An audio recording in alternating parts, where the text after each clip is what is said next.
Good morning, dear students. In this video lesson, we are making a discussion on the second module in your general English textbook that is titled Transactions in English.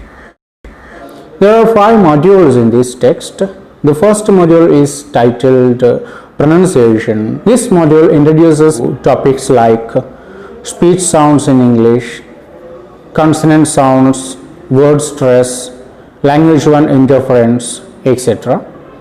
And the second module, that is titled Vocabulary, introduces you into topics like synonyms in English, collocations in English, phrasal verbs, idiomatic expressions, etc. The third module, that is the lengthiest module in this textbook, is titled Grammar, which introduces you into the 10 different tense forms in English like present continuous, simple past, past continuous, future tense, etc. It also introduces topics like conditional clauses, modal auxiliaries, etc. The fourth module, that is titled Speaking Skills. This module has got 2 subdivisions. The first is Everyday Transactions. The first division of this chapter or this module is titled Everyday Transactions, and the second part is titled Academic Transactions. So everyday transaction, the first part, that introduces you into topics like how to sound very polite in English while using English, how to give opinions or preferences in English, what are the taboos in English, how to encourage someone or comfort someone in English, and how to give suggestions or regrets in English, how to appreciate someone or how to express our guessing on something in English, what are the forms of usages that we normally use while telephoning in English, the telephonic conversation or formalities in English, etc. The academic transaction, the second section of this module, that deals with discussion skills, presentation skills, debating skills, etc. The last module, or the fifth module, that is titled Reading Skills. It is a very short module, and it introduces you into topics like how to read and analyze a particular passage in English. What are the sub skills that come under this reading skill in English? So, as I have already mentioned, in this video lesson we are making a discussion on the second module, that is titled Vocabulary. So what you have to remember is that this textbook is very much practical oriented. There are lots of exercises for you to do in this text. For doing that, you should be having your own textbook. So what you have to do is you have to get a textbook of yours, so that then only our classes will be very much effective. So that you have to take great care of. So into the second module, Vocabulary. By the end of this session, you will be able to understand the usages of phrasal verbs, synonyms, collocations, idiomatic expressions, etc. So you will be able to improve your English vocabulary skills.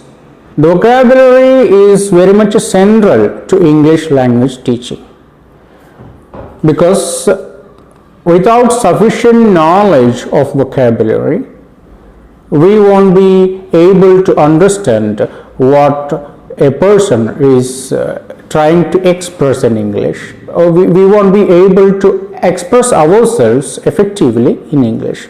So every person should have a great collection of English words as his own vocabulary. English vocabulary refers to all the words grouped together, all English words grouped together. Vocabulary of a particular person means the collection of words that he knows, means the person himself must be having a certain collection of English words that he normally do use, that he knows the meaning and usage of those particular words. So all these words that he has in his memory, the collection or the group of words which are there in the memory of that particular person, and that is the vocabulary of that particular person. English vocabulary generally refers to all English words grouped together. So that is very much central to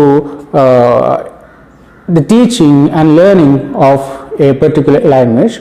And while we are discussing about English vocabulary, that means this vocabulary, English vocabulary, is very much central to the teaching and learning procedure of English language. There is a famous saying by Wilkins, who made the remark in 1972 that without grammar very little can be conveyed, but without vocabulary nothing can be conveyed.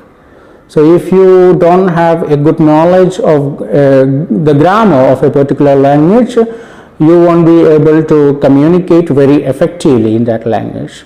And if you don't have a good vocabulary, you won't be able to communicate at all in that language. So more than grammar, vocabulary is very much central to the teaching and learning procedure of any language. Here we are discussing about English language.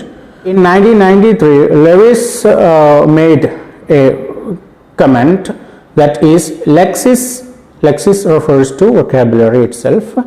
Lexis is the core or heart of a language. Means vocabulary is the core of a language, or vocabulary is the heart of a language. So more than grammar, we need vocabulary. Every person should be having a good collection of his own personal vocabulary in a particular language, then only he will be able to communicate effectively. There are three significant aspects of teaching vocabulary. Those three significant aspects are form, meaning and use. Form of the words, meaning of the words and usage of those words. These are the three significant things that we have to remember while trying to improve our vocabulary. A person should be having a good collection of words. He should know the form of those words. Means there will be a root word, and from that root word we make other words, like courage is a root word. From that word we make other words, just like encourage, discourage, courageous, etc. So we should know what are the forms of words. Vocabulary doesn't mean the knowledge of certain words, but vocabulary means an access to all these three elements of vocabulary. That means we should know the form of words, and we should know the meaning of words. And you know that a particular word in English or in any language, a particular word means something in a particular context and means something else in another context. So a certain word itself could be used differently in different contexts, in different occasions. So that you should take great care of while learning vocabulary.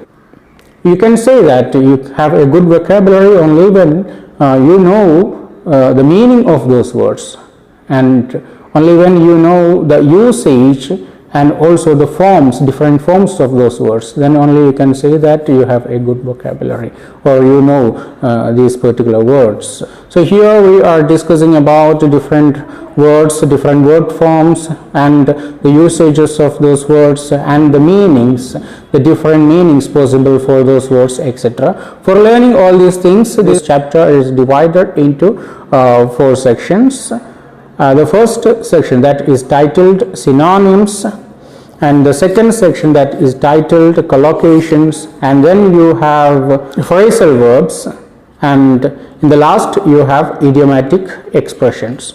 So first of all, look into synonyms. You know very well what a synonym is. In Malayalam, we use paryaya padam instead of synonyms. Every word in English has some equivalent words, some other equivalent words, or some other words which communicate this almost the same idea. So for expressing something, we can use different possible words, and all these words which almost communicate the same meaning are grouped together as synonyms. So knowledge of different possible words with the same meaning, or a good knowledge of synonyms in that particular language is very much central to the learning and teaching of that particular language. In this video lesson, I am just giving an introduction or what this topic means, because the remaining parts are all the practical or the exercises that you have to do. These practical sessions we can do using other platforms like Google Meet or Zoom app or other possible platforms. So there are lots of practical works that you have to do, exercises that you have to do. You have to go through all these exercises, then only you will get a good understanding of the topic that we have discussed. The next topic that we have to discuss is collocation.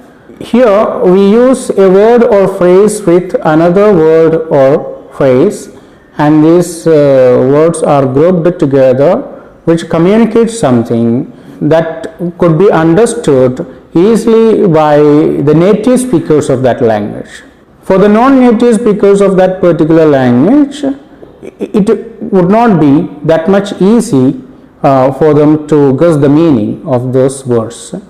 For example, in English there is a normal usage like hard frost. There are lots of synonyms for the word hard, but those synonyms could not be used with frost.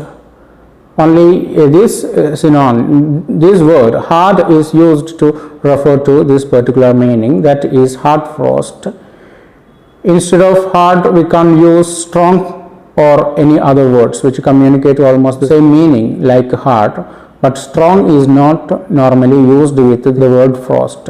We normally combine these two words, hard and frost. So the word hard frost is very much communicable with native speakers, but for non-native speakers the usage of correct collocation is not that easy. But for native speakers, they know these types of collocations because they have been using it from their very early childhood onwards. There are certain other usages like make decision.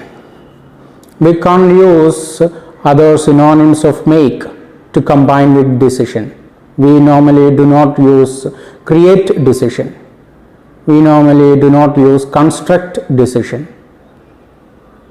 Make, create, construct, all these words are synonyms, but we only use the word make to combine with the word decision to make the collocative expression like make decision. So there are lots of practical sessions that you have to go through in the textbook that we will do together through other platforms. The next topic that we have to discuss here is phrasal verb. A phrasal verb is a verb that is made up of a main verb combined with an adverb or a preposition or both. So there are three possible ways through which we can make a phrasal verb. The first possible combination is a verb plus an adverb. The second possible combination is a verb plus a preposition. And the third possible combination is a verb plus an adverb plus a preposition. So a phrasal verb is a verb that is made up of a main verb combined with an adverb or a preposition or both, means adverb and preposition. ഈ മൂന്ന് രീതിയിൽ നമുക്ക് phrasal verbsനെ form ചെയ്യാൻ കഴിയുന്നതാണ്. ഒരു main വേർബിനെ ഒരു അഡ്വേർബുമായിട്ട് combine ചെയ്തുകൊണ്ട് അല്ലെങ്കിൽ ഒരു മെയിൻ വേർബിനെ ഒരു പ്രപ്പോസിഷനുമായിട്ട് കമ്പൈൻ ചെയ്തുകൊണ്ട്, അല്ല എന്നുണ്ടെങ്കിൽ ഒരു മെയിൻ വേർബിനെ അഡ്വേർബുമായിട്ടും പ്രപ്പോസിഷനുമായിട്ടും ഒരേ സമയം തന്നെ കമ്പൈൻ ചെയ്തുകൊണ്ട്. As we have already discussed in the case of collocation, it is difficult for a non-native speaker to guess the meaning of a phrasal verb because the meaning of the verb and the particles is different from the base verb. The base verb is combined with an adverb or preposition or an adverb plus preposition for making a phrasal verb, and the meaning of that phrasal verb is very much different from the main verb, the verb alone.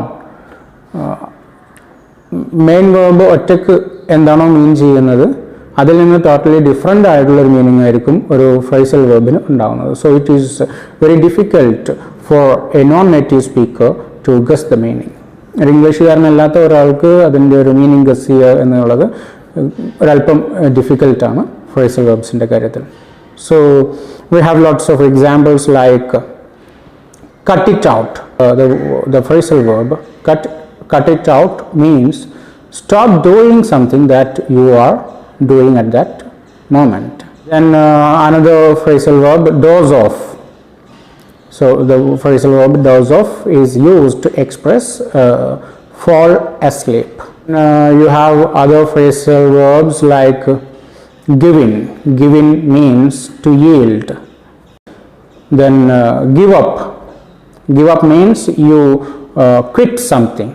You get disappointed in doing something and then you quit doing that. You quit something.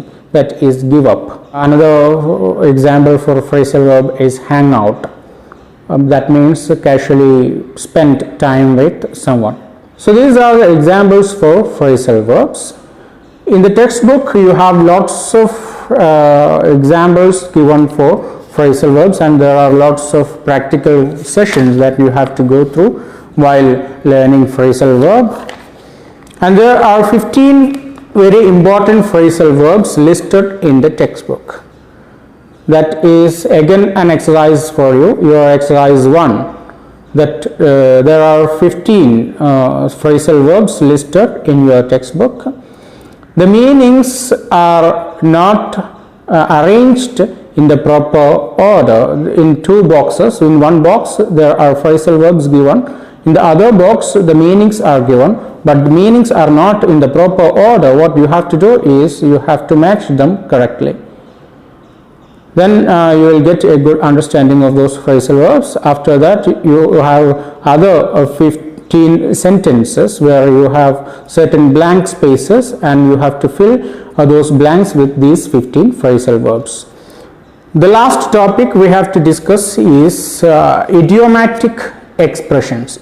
Idioms or idiomatic expressions are there in all languages. English language is having a good collection of idiomatic expressions. So idioms or idiomatic expressions refers to a group of words whose meaning is different from the meanings of the individual words. Here in the case of phrasal verbs we normally combined a verb with a preposition or an adverb or both, but here we combine words together. These idiomatic expressions mean totally different from the meanings of the words used while making these idiomatic expressions. For example, men in blue. Men in blue is an idiomatic expression used to refer to policemen in Britain, and the same idiomatic expression is used in India to refer to the cricket team of India. Then there are some other idiomatic expressions like clock watcher. Clock watcher is used to refer to a person who is always bothered about the time while doing a work. He will be always looking into the watch or the clock to know whether his assigned time for doing that work is over or not. So when the clock ticks 5, he can quit the work. And then you have the expression like Mr. Know-it-all. Mr. Know-it-all is an idiomatic expression that is used to refer to a particular person who tries to give the impression that he knows everything about everything. ലോകത്തുള്ള എല്ലാ കാര്യങ്ങളെക്കുറിച്ചും എനിക്കറിയാം എന്ന് നടിക്കുന്ന ജാടയുള്ള ആളുകളെ സൂചിപ്പിക്കാൻ വേണ്ടിയിട്ടാണ് mister no it all എന്ന idiomatic expression ഉപയോഗിക്കുന്നത്. And there are lots of idiomatic expressions in English which have suitable idiomatic expressions in Malayalam also. For example, bite of more than you can chew, that is an idiomatic expression used in English. There is an equivalent in Malayalam, that is kokkilodungathathu kottuga. That is an expression in Malayalam which suits equally with the above idiomatic expression in English. Beat around the bush, that actually is used to refer to not speaking directly about something. That we normally do see while watching the discussions on certain issues in medias. People will be there representing different political parties or different organizations. Instead of talking directly about the topic, they will be beating around the bush to divert the attention of the audience or to divert from the main topic. They will be beating around the bush. There are equivalent expressions in Malayalam also, just like kaadadachu vedivekkuka, njanilum villilum todade samsarikkuka, etc. Another example for idiomatic expressions in English is hunting with the hounds and running with the hare. That means a person at the same time he pretends that he belongs to both groups. In Malayalam there is an equivalent for this, that is രണ്ട് തോണിയിലും കാലിടുക. ഒരേ സമയത്ത് രണ്ട് തോണിയിലും കാലിടുക എന്ന് മലയാളത്തിൽ പറഞ്ഞു കഴിഞ്ഞാൽ അതൊരിക്കലും ഉദ്ദേശിക്കുന്നത് രണ്ട് തോണി പുഴയിലൂടെ പോകുമ്പോൾ ഒരാൾ അതിൽ രണ്ടിലും കാലിട്ട് നിൽക്കുക എന്നുള്ളതല്ല, മറിച്ച് ഒരേ സമയം തന്നെ രണ്ട് ഗ്രൂപ്പിൻ്റെയും ഭാഗമാണെന്ന് പ്രിറ്റൻഡ് ചെയ്യുന്ന ആളുകളെ സൂചിപ്പിക്കാൻ വേണ്ടിയിട്ടാണ് ഇത് പറയുന്നത്. There is another example, blessing in disguise. Urvashi ശാപം ഉപകാരപ്രദം. There is an usage in Malayalam that is connected to Hindu mythology.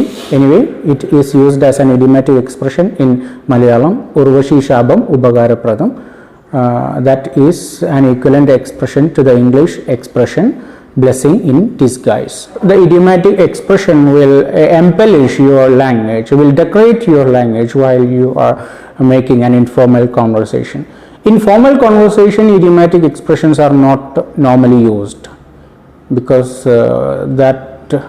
that is used as a decorative element of the language, an embellishment of the language. That's why in informal speech and informal writings, idiomatic expressions have a greater significance, but in formal usage of language, idiomatic expressions are not normally used.